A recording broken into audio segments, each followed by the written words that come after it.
네, 여러분 안녕하십니까. 보세사 강의 수출입 통관 절차 강의를 맡은 도민석 관세사입니다. 네, 오늘은 관세 부분 배우게 될 거고요. 1강은 관세의 개요, 그리고 관세법의 개요, 이렇게 개요 부분에 대해서 우리가 학습할 예정입니다. 관세법을 들어감에 있어서 우리가 어떠한 법을 배울 때 그 법에서 정하고 있는 용어라든지 그리고 그 법을 전체적으로 관통하고 있는 여러 가지 원칙들이 있습니다. 그러한 원칙들에 대해서 오늘 아주 간략하게 설명하는 학습 시간이 될 것 같습니다. 그렇다면 관세의 개념부터 먼저 한번 보시겠습니다. 관세는 관세선을 통과하는 물품에 대해서 관세의 개념 첫 번째 줄 보시면은요. 관세선은 관세란 한 나라의 관세선을 통과하는 상품에 대해서 국가가 법률에 의거해서 부과하는 관세를 우리가 관세라고 하고 있습니다. 국가에 의해 부과된다는 거로 봐서 우리 관세는 국세의 일종이다. 네, 제가 설명드릴 때마다 키워드 되는 부분들을 제가 칠판에다가 판서를 드리도록 하겠습니다. 관세는 방금 말씀드린 것처럼 국세의 일종이고요. 그리고 부과 대상이 되는, 즉 관세를 부과하는 그 물품의 성격에 따라서 수출세와 수입세와 통과세로 구분됩니다. 뒤에서 관세 종류에 대해서 각각의 기준들별로 설명을 드릴 때 좀 더 자세하게 설명을 드리겠지만, 현행 우리나라 관세법은 수입세만을 규정하고 있습니다. 일반적으로 그래서 관세라 함은 수입세를 의미한다고 보실 수 있습니다. 그 다음에 왜 관세는 수입세만을 규정하고 있느냐라는 질문에서 역으로 설명을 드리자면, 관세의 과세 물건이라는 게 있습니다. 과세 요건 중에 과세 물건이라는 것이 있는데, 우리 현행 우리나라 관세법에서는 과세 물건은 수입 물품으로 한정하고 있습니다. 그래서 결론적으로 수입 물품이 과세 물건이니까 우리는 수입세만 부과하고 있다, 이렇게 결론 내릴 수 있습니다. 그 다음에 관세라는 거는요, 어떠한 물품이 수입될 때 부과가 되는데, 이 부과가 될 때 관세만 부과가 되는 게 아닙니다. 관세와 내국세도 부담이 되는데요. 이 개념은 우리가 부가가치세법만 경우를 봤을 때 소비세적 성격을 조금 가져와서 설명을 드려야 됩니다. 소비세적 성격이라는 것은 뭐냐면요.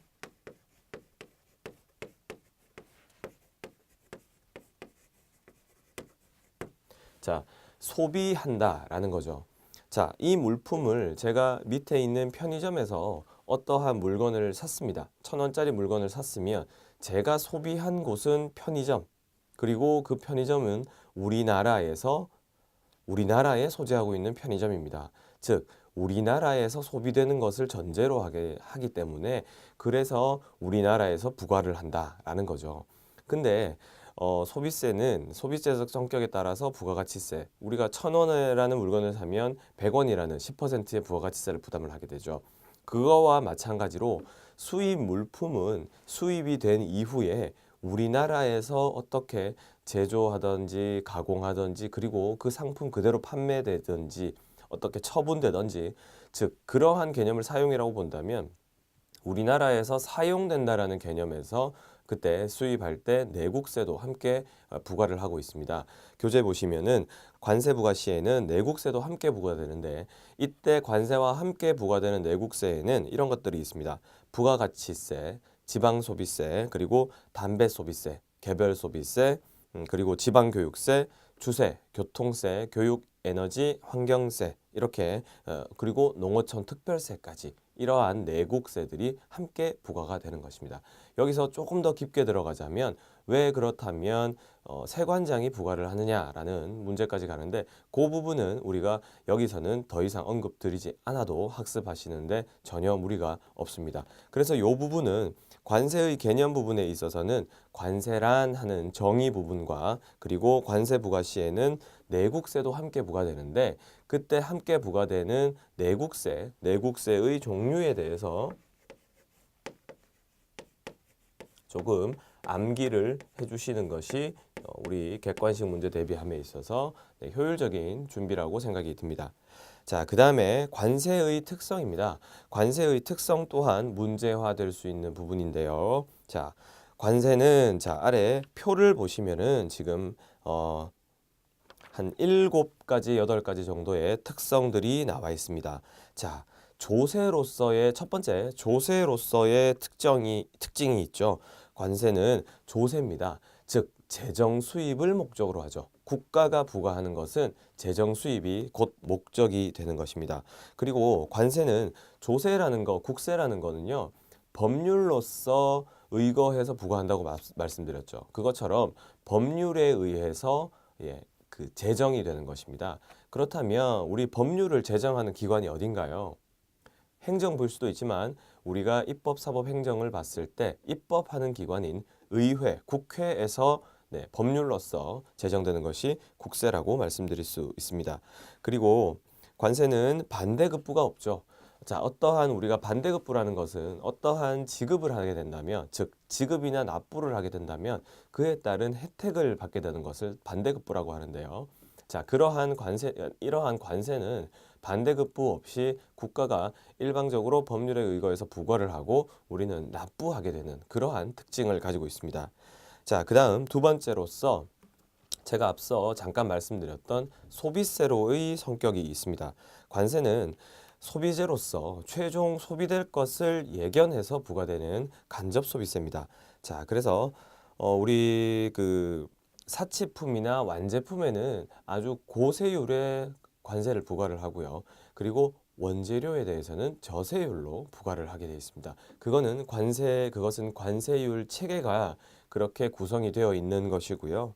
그래서 저가공품 원료에 저세율을 부과함으로써 국내에서 그 저가공품이라면 조금 더 부가가치를 높여서 국내에서 제조 가공이 이루어지겠죠. 그래서 처음에 들어올 때는 세율을 낮게 해서 그러한 산업군에 있는 업체들에게 혜택을 조금 부여하고 있는 겁니다. 자, 그러한 측면에서 우리가 소비세로서의 특성을 살펴볼 수 있고요. 그 다음에 간접세로서의 특성이 있습니다. 간접세는 어떤 것이냐면요. 자, 직접 타인에게 전가된다라는 것을 예상을 하는 거죠. 자, 관세는 수입 물품은 보통 기업에 의해서 우리가 수입을 하게 됩니다. 보통 기업에 의해서 수입을 하게 되는데, 그렇다면 기업은 우리와 같은 소비자에게 물품을 판매할 것을 전제로 하죠. 그렇다면 그 기업이 수입할 때 관세를 부담을 했습니다. 그러면 그 기업은 그 관세를 그 물품의 가격에 덧붙여서 판매를 하겠죠. 그렇다면 최종적으로 결국 그 물건을 사는 소비자가 관세를 어떠한 방식으로든지 부담을 하게 되는 결과가 나오는 거죠. 그것이 바로 간접세입니다. 간접세로서의 특성이 있는 거죠. 동일하게 부가가치세도 마찬가지입니다. 그래서 관세는 간접세로서의 특성이 있다. 자, 그 다음에 대물세로서의 특성이 있고요. 자, 즉 사람에 대해 부과하는 것이 아니라 물건에 대해서 부과하는 대물세로서의 성격이 있고요. 그리고 수시적으로 부과하며 그리고 보호관세 그리고 소급과세 금지 원칙 이런 특성들이 있습니다. 여기서 중요한 것은 소급과세 금지 원칙인데요. 일단은 관세는 소급과세를 금지합니다. 자, 구체적인 내용은 관세법의 일반적인 적용 원칙에서 다시 한번 공부하도록 하겠습니다. 일단은 워딩을 한번 문장을 읽어드리면 관세법의 해석이나 관세행정의 관행이 일반적으로 납세자에게 받아들여진 후에는 그리고 새로운 해석이나 관행에 의해서 소급하여 과세되지 않는다라는 것이 우리 소급과세 금지 원칙의 핵심입니다. 네, 그 다음에 관세 유형은요, 상품의 이동 방향, 그 다음에 과세 목적, 그리고 과세 표준의 근거, 그리고 세율 결정의 근거, 그리고 관세제도 성격의 기준으로 의해서 이렇게 표로서 관세 유형이 구분되고 있습니다. 자, 관세 유형은 상품의 이동 방향은 수출세 같은 경우에는 어떤 게 있을까요? 수출입니다. 말 그대로 우리나라에 있던 물품을 해외로 외국으로 수출할 때 관세를 부과하는 거죠. 자, 근데 앞서 말씀드렸다시피 우리나라는 수입세만 부과하고 있습니다. 그렇기 때문에 우리나라는 수출세는 부과하지 않는데 그냥 예를 들어서 이건 알아두셔도 좋을 것 같아요. 브라질의 커피라든지 그다음에 스페인의 코르크 같은 경우에는 우리가 수출세를 부과하고 있는 대표적인 사례라고 말씀드릴 수가 있습니다. 자, 그다음에 수입세는 우리나라는 관세 포괄주의라는 건 뭐냐면요. 세율이 있는 물품 그리고 세율이 없는 물품, 즉 유세품, 무세품에 대해서 모두 열거, 즉 관세율표에 모두 계기되어 있는 것을 관세 포괄주의라고 합니다.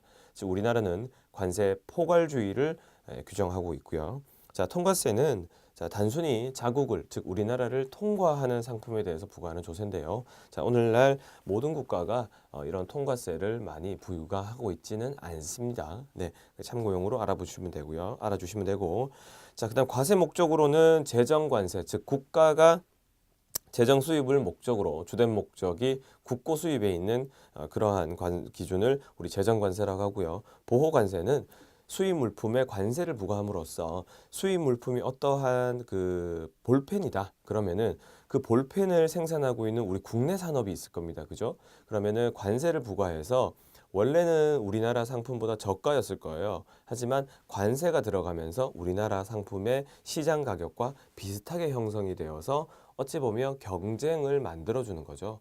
동일한 환경에서 경쟁을 만들어주는 그러함으로써 그 결과로서 국내 산업, 동종의 국내 산업을 보호하는 효과를 가져오는 보호 관세가 있는 겁니다.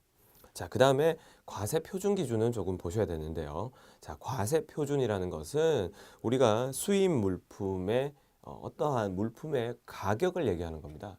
그리고 가격을 얘기하는데 과세 표준을 일반적인 개념으로 설명을 드리면 어떠한 세법에 의해서 세금을 부과를 하게 될 때 그 세금 부담의 기준이 되는 것을 말합니다. 기준이 되는 가격을 얘기를 하는 거죠. 기준이 되는 가격이나 금액을 얘기를 하는데 우리 법인세 같은 경우에는 뭐가 기준이 될까요? 네, 매출액이 기준이 됩니다. 법인에서 얼마만큼의 영업활동을 통해서 매출을 일으켰느냐 그거에 따라서 우리가 법인세겠죠. 법인세는 단기순이익이겠죠. 네, 단기순이익에 대해서 우리가 부과를 하게 됩니다. 매출이 크다고 해서 순이익이 높다라는 등식이 꼭 성립을 하는 건 아니죠. 그래서 이 업체가, 이 법인이 얼마만큼의 우리가 단기순이익을 이끌어냈느냐 거기에 따라서 우리가 법인세를 부과하고 있고요. 관세의 개념으로 돌아오면 관세는 당연히 수입 물품이 어떤 가치를 가지고 있느냐 얼마만큼의 가치를 가지고 그게 얼마만큼의 가격으로 표현이 되느냐의 문제죠. 그게 바로 과세 표준이 되는 겁니다. 그래서 수입 물품의 가격을 기준으로 하면 우리가 종가세가 되고요. 가격할 때 가짜를 써서 종가세가 되고요. 수입 물품의 수량을 기준으로 한다면 우리가 중간에 글씨가 바뀝니다. 종량세를 우리가 종량세라고 부르고 있습니다. 자, 종가세만 한번 보자면요. 종가세를 기준으로 관세액을 산출을 하자면요. 관세액은 과세 표준에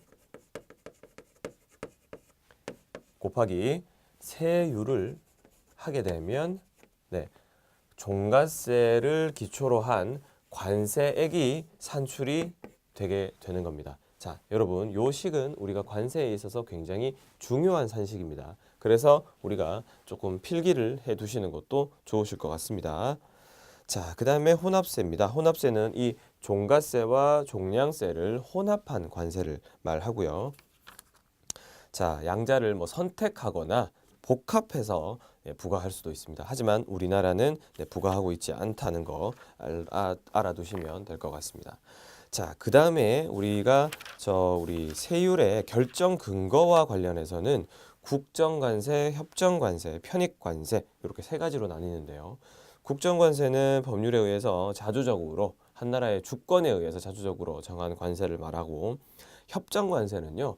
외국과 우리가 통상조약을 맺습니다. 통상조약을 맺어서 그러한 관세조약 등에서 부과하는 관세. 대표적으로 뭐가 있을까요? 대표적으로는 FTA 관세가 있고요. 그리고 우리 WTO 협정에 근거한 일반 양허 관세도 우리 협정 관세의 범주에 들어갑니다. 그 다음에 편익 관세는 관세상의 조약에 의해서 서로 편익을 부여하죠. 편익을 부여하게 되는데 특정 국가에서 생산된 물품이 편익을 받지 못하고 있을 때 그러한 다른 국가와 맺은 관세상의 편익의 한도 내에서 이 나라의 수입 물품에 대해서도 우리가 편익을 주겠다. 어찌 보면 선진국이 아주 미개발 국가의 상품에 대해서 우리가 편익을 적용을 해주는 그러한 제도라고 볼 수 있습니다. 그 다음에 관세 제도의 성격으로 보시면은요, 일반적인 관세가 있고, 그리고 특별한 관세, 그리고 특혜 관세라고 구분할 수 있고, 또 하나가 탄력 관세 제도가 있습니다. 자, 일반 관세는 국정 관세, 협정 관세가 있고요. 특혜 관세는 우리가 두 개가 있습니다. 일반 특혜 관세가 있고요. 그 다음에 개발도상국 간 특혜 관세, 이렇게 두 가지가 나뉩니다. 자, 판서했던 거를 잠깐 지우고 새로 한번 작성을 좀 드리겠습니다. 자, 여러분들이 판서를 보시면서 수업 들으시기에는 제가 제 기준으로 제 오른편에 작성을 하는 게 좋기 때문에 여러분들 좀 자주 제가 판서를 지우더라도 그 점은 조금 양해해 주시면서 수업 들으시면 될 것 같습니다. 자, 우리 특혜 관세는 일반 특혜 관세가 있고요. 일반 특혜 관세가 있고, 그 다음에 개도국 간 무역 특혜가 있습니다. 자, 일반 특혜 관세는요, 쉽게 말씀드리면 그 내용은 나중에 어차피 반복이 되는 내용이기 때문에 내용은 나중에 숙지를 하시더라도 지금은 이해만 하세요. 자, 일반 특혜 관세는 선진국이 개도국에게 부여하는 말 그대로의 특혜 관세입니다. 특혜 관세고요. 자, 그러면은 선진국에서 개도국에 부여를 해주는데, 자, 그걸로는 부족하다. 자, 우리 개발도상국들끼리 서로 돕고 살자라는 개념에서 만든 게 바로 개발도상국 간 특혜 관세 제도입니다. 개발도상국과 개발도상국 상호 간의 어떠한 관세 협력, 그리고 상호 간 무역 장벽의 완화, 이런 것들을 기치를 내걸고 부여하고 있는 것들이 우리가 개도국 간 무역 특혜 제도입니다. 자, 그 다음에 우리 탄력 관세 제도를 보시면은요. 탄력 관세 제도는 지금은 우리가 타이틀만 한번 크게 보시면 되는데, 탄력 관세 전체적으로 우리가 쓸 수 있는 개요, 그리고 이렇게 우리 관통하고 있는 개념을 한번 말씀을 드리면, 첫 번째 줄에 있습니다. 탄력 관세 제도란 해서 국내 산업을 보호하고 그리고 국내의 물가 안정을 목적으로 법률에 의해서 정부가 국회의 위임을 받습니다. 자, 우리 앞서 말씀드렸다시피 세율은 국가가 입법에 의해서 법률로 제정하는 겁니다. 즉 국회에서 제정하는 건데, 그러한 권한을 정부에 위임을 해주는 겁니다. 즉 행정부에 위임을 해주는 거죠. 그래서 국내외 경제 여건의 변동이나 시장 상황 등을 정부가 면밀히 조사를 합니다. 그래서 우리가 국내 산업 보호 물가 안정을 위해서 부과를 할 필요가 있다라고 판단이 되면 신축적이고 탄력적으로 관세율을 인상 또는 인하할 수 있는 권한을 갖도록 한 관세 제도를 바로 탄력 관세 제도라고 하고 있습니다. 탄력 관세 제도에 대해서는 덤핑 방지, 보복, 긴급, 그리고 조정 관세, 그리고 농림축산물에 대한 특별 긴급 관세, 그리고 할당 관세, 상계 관세, 편익 관세, 계절 관세, 이렇게 규정이 되어 있습니다. 자, 그렇다면 우리가 그 다음 넘기시면은, 자, 그 다음에 규정되어 있는 내용이 4번 관세 부과의 효과입니다. 관세 부과의 효과는 국내 산업을 보호하고, 그리고 국가가 부과해서 국가의 재정 수입이 되기 때문에 국재정 수입 확보에 효과가 있고요. 그 다음에 소비를 제한하는 효과가 있습니다. 수입 물품에 관세를 부과하게 되면은 그만큼 가격이 상승을 하게 되죠. 그래서 고가품이고 완제품이고 사치품에 대해서는 그리고 별도의 개별 소비세가 있기 때문에 우리가 수입을 억제하는 효과가 조금 있게 됩니다. 그 다음에 국제 수지를 개선할 수 있는 효과가 있죠.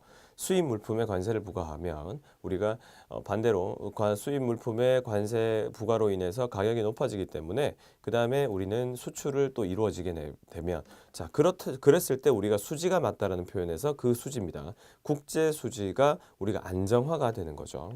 자, 그래서 국제 수지를 개선하는 효과가 있고요. 그 다음에 수출을 촉진하는 효과가 있습니다. 수출 촉진하는 효과는 어떤 게 있냐면은 아까 고가 완제품이나 고가품이나 이런 것들에 대해서는 우리가 관세를 부과해서 우리가 수입을 억제하죠. 수입을 억제하는데, 자, 근데 저가품이나 우리가 저가공 원재료 같은 경우에는 우리가 저세율의 관세를 부과를 합니다. 그렇다면 그 저세율의 관세가 부과된 미가공품을 우리나라에서 가공을 통해서 부가가치를 상승시키고 그것이 수출로 이어질 수 있도록 하게 하는 제도가 바로 관세제도의 그런 효과라고 볼 수 있습니다. 그리고 또한 관세 환급 제도를 이용을 해서 우리가 수출한다면은 수입했을 때 그 납부 원재료를 수입을 했을 때 납부했던 관세를 수출 시에 우리가 되돌려주는 그런 관세 환급 제도도 수출 환급, 수출 촉진 효과라고 볼 수 있고요. 국제 수지 개선 효과와 더불어 설명드릴 수 있는 게 바로 교역 조건 개선 효과도 있습니다. 자, 그다음엔 소득 재분배 효과를 마지막으로 우리 관세 부과의 효과를 설명을 드리고요.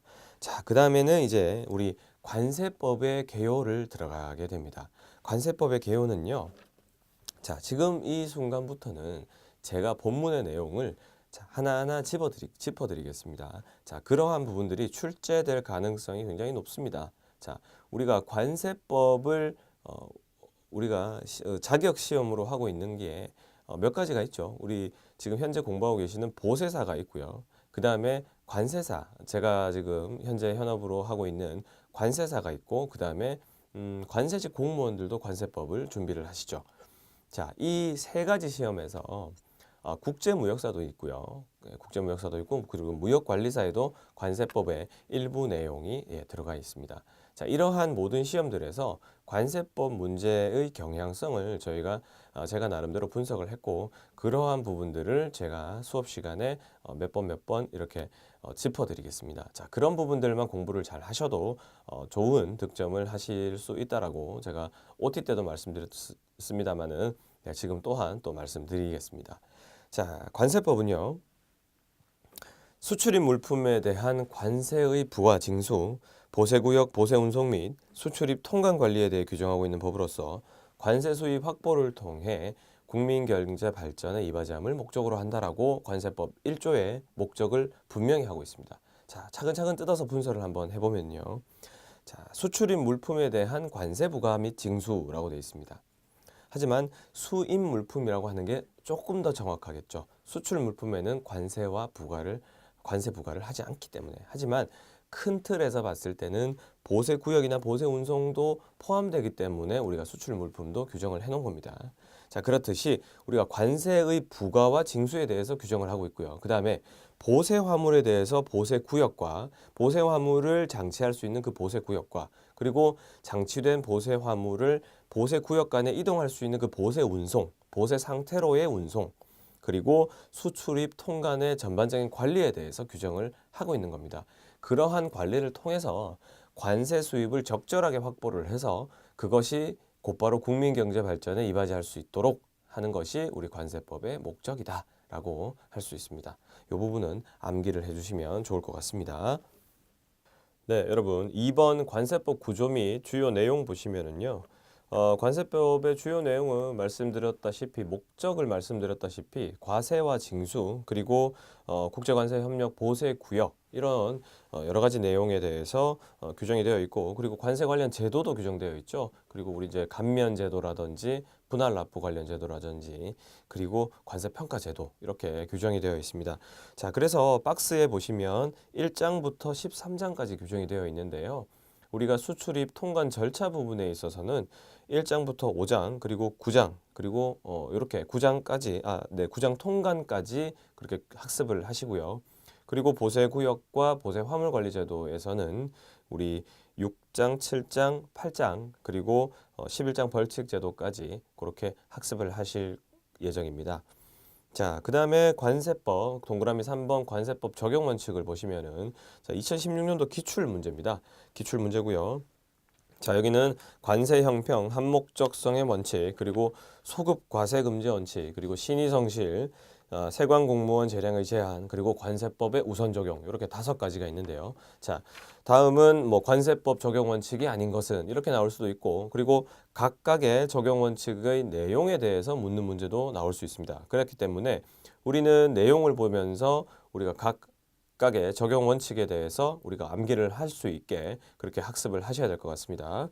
자, 기억번 관세 형평 및 합목적성의 원칙 보시면은 자, 내용은 이렇습니다. 자, 과세자와 납세자 형평이 있어요. 자, 그림을 잠깐 그려드리면은 자, 우리가 관세의 부과와 징수에 대한 개념이기 때문에 부과를 하는 과세관청이 있습니다. 과세관청이 있고 이 과세관청에 납세를 하게 되는, 즉 납부를 하게 되는 납세 의무자가 있죠. 납세 의무자가 있습니다. 납세 의무자는 아주 많겠죠. 과세관청은 하나고. 자, 그래서 이 과세관청과 납세자 간의 형평을 뜻하기도 하고요. 그리고 또 서로 상호 간에 다른 납세 의무자 상호 간의 그런 과세 형평도 규정하고 있는 조항이라고 생각하시면 됩니다.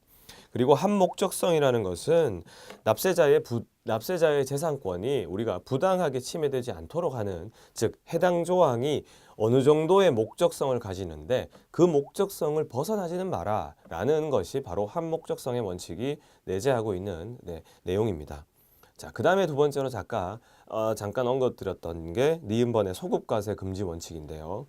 자, 관세법의 해석이나 어떤 관행들이 있습니다. 자, 어떤 몇 조, 관세법 몇 조가 있을 거죠. 그리고 관세행정 관행이 있습니다. 그럼 뭐 지침이라든지 이런 것들이. 자, 그런 것들이 일반적으로 납세자한테 받아들여졌다라는 것은 고시공표가 되어 있고, 그리고 관행이 그러하다라는 것을 우리가 미루어 짐작해서 알 수 있다라는 개념으로 해석했을 때, 자, 그렇게 납세자한테 받아들여졌는데 새로운 해석이나 관행이 생겼어요. 그래서 예전에, 그러니까 오늘 날짜로 해석이나 관행이 생겼는데 지난달 거 그리고 어제 거를 오늘 날짜의 새로운 해석이나 관행에 의해서 이전 거를 소급해서 과세할 수 없다라는 것이 바로 소급과세 금지 원칙입니다.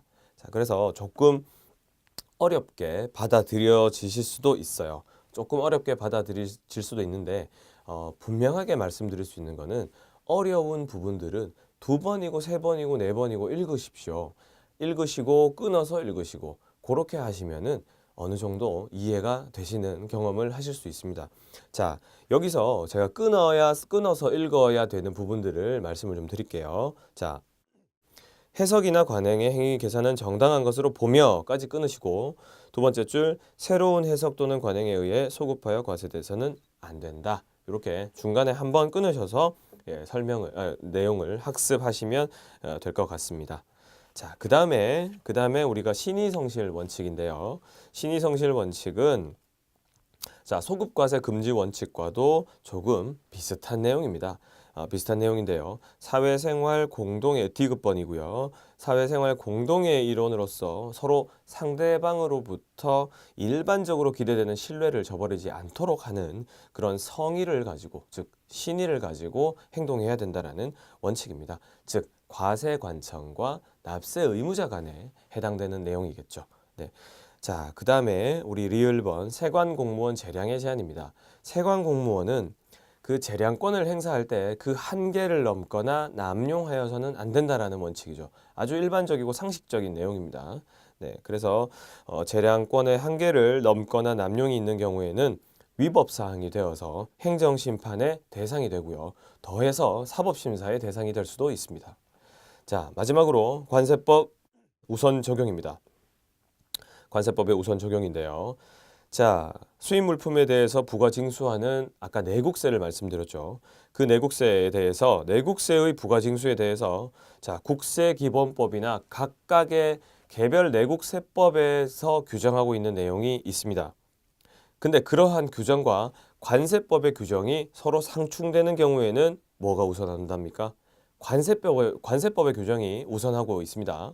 네, 관세법의 규정이 우선 적용된다는 원칙이 바로 관세법 우선 적용의 원칙입니다. 네, 여기까지 기역부터 미음까지 우리 관세법 적용의 일반 원칙에 대해서 알아봤고요. 2016년도 기출된 부분이니까 굉장히 면밀하게 학습을 하실 것을 말씀을 드리겠습니다.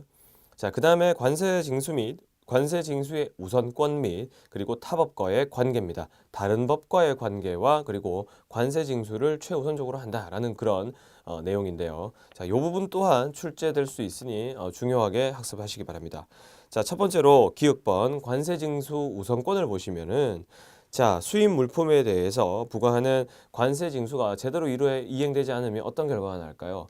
즉, 바로 국고 수입, 즉 조세 수입의 감소가 되는 효과가 있습니다. 결과가 나오죠. 그렇기 때문에 우리는 관세 징수를 어떤 공과금이나 채권에 우선해서 징수할 수 있는 그런 규정을 두고 있는데요. 그게 바로 관세 징수 우선권입니다.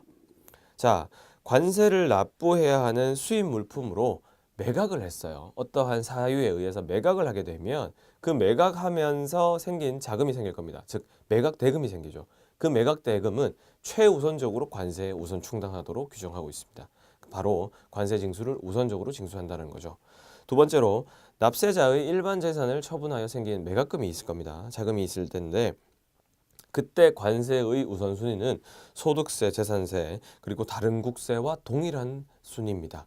따라서 체납 세부 처분으로 생긴 자금은 그 비율에 따라서 국세와 동등하게 순위를 규정하고 있어서 관세 징수의 우선을 규정하고 있다. 그렇게 받아들이시면 되겠습니다.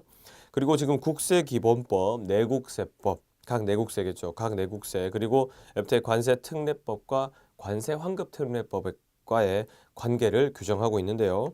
여기서 보시면은 자, 여기서도 관세법이 상충될 경우에는 관세법과 국세기본법이 상충될 경우에는 우리 관세법이 우선 적용된다라고 규정하고 있고요. 그리고 아까도 관세법 우선 적용의 원칙을 보셨듯이 각 개별 내국세법에서 규정하고 있는 내용과 관세법에서 규정하고 있는 내용이 서로 상충될 경우에도 우리가 관세법 규정을 우선 적용한다는 원칙입니다. 자, 세 번째로 우리 동그라미 점이죠. FTA 관세특례법과 관세환급특례법의 관계를 보시면은 자, 이렇습니다. 상충할 경우에는 무조건 관세법의 경우가 관세법의 규정이 우선 적용됩니다. 자, 그러니까 종합해 보면 우리 국세기본법 그리고 각 내국세법 그리고 FTA 관세특례법 그리고 관세환급특례법 이 네 가지 법령과 관세법이 상충될 경우에는 관세법의 규정이 우선 적용된다라는 사실을 우리가 여기서 파악을 하시고 그렇게 문제에서 푸시면 되겠습니다. 자, 그러면은 문제가 이렇게 나올 수 있겠죠. 자, 다음은 관세법과 타 법률과의 관계에 대한 설명이다. 옳지 않은 것은 이렇게 나올 수 있겠죠. 그럴 때 관세법의 규정이 우선 적용된다라는 것을 명확하게 이해를 하시고 우리가 그 문제를 풀어나가면 될 것 같습니다. 자, 우리 오늘 시간에 1강의 마지막 내용인데요. 자, 동그라미 5번의 관세법상 용어입니다. 저는 어떠한 법령을 공부를 하실 때 가장 중요한 부분이지 않나 그런 생각을 합니다. 왜냐하면은 관세법상 이 용어 설명은요. 모든 법령의 길잡이가 되는 이정표가 되는 그러한 내용입니다. 규정이기 때문에 자, 우리가 어떤 법령을 공부할 때 용어에 대한 개념과 정의를 정확하게 하시는 것이 좋습니다. 자, 첫 번째 수입은요. 수입은 외국 물품을 우리나라에 반입하는 것을 말합니다. 쉽게 말씀드리면 외국 물품을 우리나라에서 반입하는 겁니다. 자, 이 반입의 개념에는 뭐가 또 포함이 되냐면요. 우리나라에서 소비, 사용하는 것도 포함이 됩니다. 자, 지금 여러분 지금 교재 내용을 보시면은 반입하고 괄호 안에 내용이 있고 그리고 소비 또는 사용하는 것 뒤에 괄호 안에 내용이 있습니다. 일단 우선은 처음 회독을 하실 때는 즉 1회독 하실 때는 괄호 안의 내용은 아주 가볍게 읽고 넘어가십시오. 아주 가볍게 읽고 넘어가세요. 자, 괄호 안의 내용은 그 앞의 내용을 포괄하는 개념이죠. 그 앞의 내용에 포함되는 내용입니다. 자, 반입에는 보세구역을 경유하는 것은 보세구역부터 반입하는 것. 왜냐하면은 보세구역은 관세법상 외국입니다. 국경선 안에 있지만 관세선 밖에 있기 때문에 그것은 외국입니다. 아시겠죠? 자, 그림으로 설명을 좀 드리겠습니다. 자, 우리나라가 이렇게 크게 있습니다. 자, 여기가 보세구역이라고 보시겠습니다. 보세구역이에요. 자, 국경선은 여기겠죠. 관세선은 여기가 되는 겁니다. 이게 바로 커스텀스 라인, 관세선이 되는 거죠. 관세선 밖이지만 국경선 아닌 여기가 바로 관세법상은 외국이 되는 겁니다. 여러분들이 근무를 하시게 되면 보세사로서 근무를 하시게 되면 바로 이 보세구역, 즉 관세선 밖이지만 국경선 안에 있는 이 보세구역에서 근무를 하시게 되는 거예요. 그래서 외국 물품이 보세구역을 경유해서 우리나라에 들어오는 것도 반입의 개념에 포함이 된다라는 겁니다. 자, 그다음 수출인데요. 수출은요, 니은번의 수출은 내국 물품, 즉 현재 우리 지금 제가 여기 가지고 있는 볼펜을 외국으로 보내게 되면 그게 바로 수출이 되는 겁니다. 자, 반출을 하는 거죠. 반출. 우리가 반입 반출의 개념을 수출과 수입의 개념에 연동을 해서 생각을 하시면 될 것 같습니다. 자, 그렇다면 반송이라는 것은 또 뭐냐? 그렇다면 물건이 들어와요.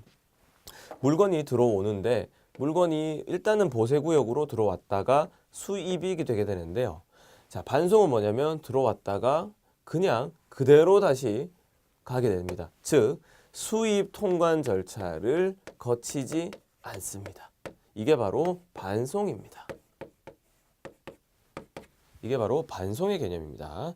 수입 통관 절차를 거치지 않고 외국으로 재반출된다는 것입니다. 수출은 반출, 반송은 재반출. 이렇게 암기하시면 될 것 같습니다.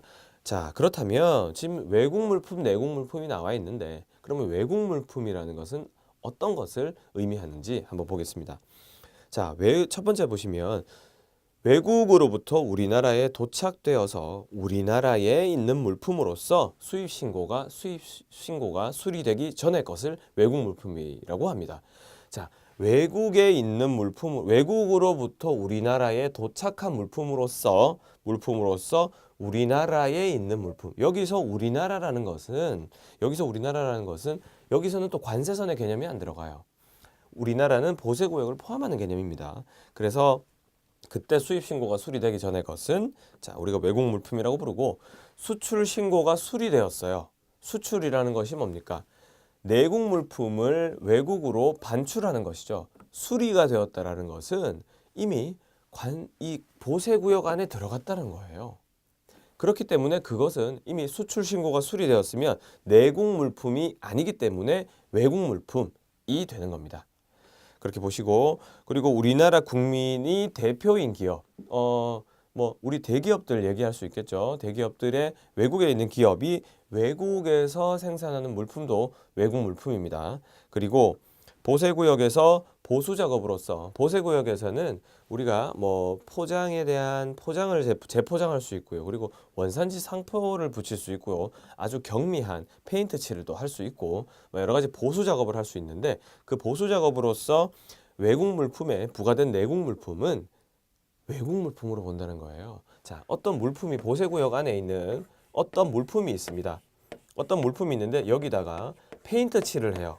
페인트 칠을 해서 페인트 칠을 막 했어요. 그렇다면 얘는 내국 물품이었는데 얘는 외국 물품이었죠. 그러면 이 부과된 내국 물품은 뭘로 본다?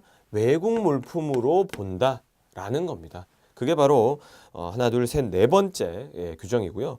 다섯 번째, 보세 공장에서 외국 물품과 내국 물품을 원재료로 해서 제조한 물품 중에 수입 신고가 수리되기 전의 것은 바로 우리가 외국 물품으로 보게 되고 있습니다. 그렇다면 반대로 수입 신고가 수리되면 뭐가 될까요? 수입 신고 전의 상태는 외국 물품 상태죠. 수리가 되고 나면 바로 내국 물품이 되는 겁니다. 그래서 우리는 수입 신고 수리를 어떻게 또 다른 말로 부르냐면 수입 신고를 외국 물품을 내국 물품화한다라고 표현을 하고 있습니다. 자, 그렇다면 반대로 내국 물품이라는 것은 우리나라에 있는 물품으로서 미음번 내국 물품은 우리나라에 있는 물품으로서 외국 물품이 아닌 것. 이게 바로 내국 물품이 되는 거죠. 그리고 밑에 우리나라 선박에 의해서 무슨 우리 참치 잡는 원양 어선들 있죠. 우리나라 국적인 선박에 의해서 공해라는 것은 우리 영해의 개념이 아니죠. 공동의 바다다라는 것의 공해입니다. 공해에서 채집 또는 포획된 수산물이에요. 고등어를 잡았으면 그 고등어는 내국 물품인 겁니다. 자, 그래서 그 세 번째로는 또 입항 전 수입 신고가 수리된 물품, 즉 수입 신고가 수리된 물품은 내국 물품입니다. 그리고 네 번째, 다섯 번째 어떤 규정이 있냐면요. 수입 신고가 수리되기 전에 반출 승인을 해줍니다. 세관에서. 그래서 그 반출 승인을 얻은 물품은 수리가 된 것과 동일한 효력이 있다고 해서 내국 물품이고요. 그 다음에 수입 신고 전 즉시 반출 신고라는 규정이 있습니다. 그 제도를 이용해서 반출 신고 승인이 나면 그 물품 또한 내국 물품으로 우리가 관세법상 규정하고 있습니다. 자, 그래서 지금 말씀드리는 이 내국 물품, 외국 물품, 수출, 수입, 반송 이러한 개념에 대해서 정확하게 숙지를 하고 계셔야지 앞으로 학습하게 될 관세법 내용에 대해서 우리가 혼동하는 사례를 많이 줄일 수 있다라고 보시면 됩니다. 여기 표시를 해두시고 항상 뒤에 보시면서 앞에 찾아가서 이 용어는 이런 정리니까 여기서는 이렇게 의미가 되겠구나라고 찾으시는 가이드처럼 활용하시면 좋겠습니다. 자, 그 다음에 무역선, 비읍번, 동그라미 비읍번에 무역선기 그리고 내항선기 괄호치고 괄호하고 기는요 항공기를 뜻합니다. 항공기. 예. 그리고 엄밀하게 말씀드리면 무역기죠. 예. 무역선, 무역기. 예. 비행기 할 때 그 기자라고 생각하시면 됩니다. 자, 외국 무역선과 외국 무역기는 무역을 위해서 우리나라와 외국 간을 운송하는 선박과 항공기를 외국 무역선, 외국기라고 합니다. 그 다음에 내항선, 내항기는 우리나라 국내에서만 only domestic이죠. 국내에서만 운송하는 그런 선박 항공기를 내국선, 내국기라고 내항기라고 합니다. 자, 물품의 종류와 관련해서는요. 선기용품과 그리고 차량용품이라고 용어 해설이 규정이 되어 있는데요. 선용품은요. 말 그대로 선박에서 사용하는 물품을 말합니다. 어떤 것들이 있냐면요. 음료, 식품, 연료 이런 것들이 있고요. 해당 선박에서만 사용되는 것이고 자, 반대로 이러한 물품들이 외국 무역 기회에 쓰인다면 기용품이라고 말할 수 있습니다. 그리고 내항기에도 당연히 사용될 수 있겠죠. 자, 그 다음에 차량용품은 선용품에 준하는 물품으로서 해당 차량에만 사용되는 물품을 말합니다. 자, 통관과 환적 그리고 복합 환적에 대해서도 규정이 되어 있는데요. 여기서는 통관만 한번 보시겠습니다. 관세법 규정에 의해서 관세법 규정에 의한 절차를 이행하여 물품을 수출, 수입 또는 반송하는 것을 우리는 통관이라고 합니다. 그래서 여러분 이제 공부를 하셨기 때문에 자, 누가 물어봅니다. 제가 보세사 공부를 하고 있습니다 라고 했을 때 자, 그러면 통관이 뭔가요? 라고 물었을 때 이 관세법 규정을 얘기를 해주시면 되겠죠. 자, 우리가 관세법에 어떤 절차가 있는데 그렇게 관세법에 규정된 절차를 이행을 해서 물품을 수입도 하고 수출도 하고 그리고 또는 반송도 하는 그러한 것을 우리는 통관이라고 얘기합니다 라고 대답해 주시면 될 것 같습니다. 자, 그 다음에 밑에 환적과 복합 환적에 대해서도 한번 리딩을 해 주시고 자, 그렇게 해서 오늘 1강을 조금 시간이 조금 지나쳤는데요. 이렇게 해서 우리 1강에 대해서 학습을 마치고 2강부터는요. 관세의 과세 요건부터 시작을 하도록 하겠습니다. 네, 오늘 1강 들으신다고 고생 많으셨고요. 자, 2강 때 인사드리겠습니다. 감사합니다.